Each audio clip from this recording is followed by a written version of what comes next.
Welcome to Kenton's videos. Enjoy the video. In this video, I will explain how to play one block on your iPad.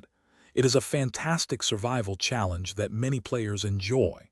First, make sure you have Minecraft Pocket Edition already installed on your device.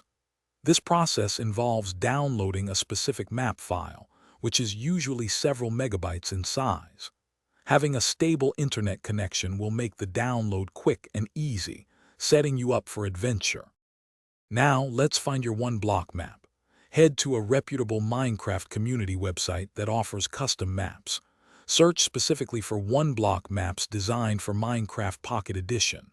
You'll want to locate a file with the Macworld extension, as these are the easiest to install.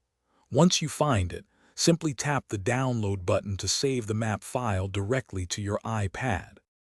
With the map downloaded, it's time to import it into Minecraft. Navigate to your iPad's Files app and locate the Macworld file you just saved. Simply tap on this file.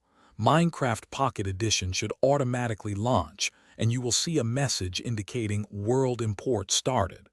Shortly after, another message will confirm the import finished successfully. This means your new world is ready. Congratulations, you're almost ready to play.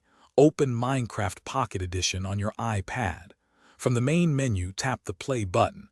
You will see a list of your available worlds, and your newly imported one-block map will be there. Select it to load the world.